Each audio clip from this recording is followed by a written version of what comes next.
Cigarette দাও। তুই বড় ভাইয়ের সামনে সিগারেট খাবি, লজ্জা করে না? লজ্জা পাওয়ার কি আছে? আর সিগারেট খায় তো সম্মান চায় না, স্বাস্থ্য একটু ক্ষতি হয়, বাট ইটস ওকে।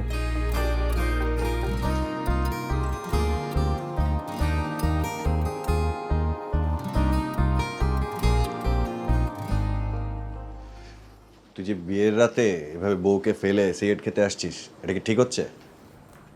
তুমিও তো পুরান বউ রেখে এখানে এসে সিগারেট খাচ্ছ। নতুন পুরান কি, বউ তো বই।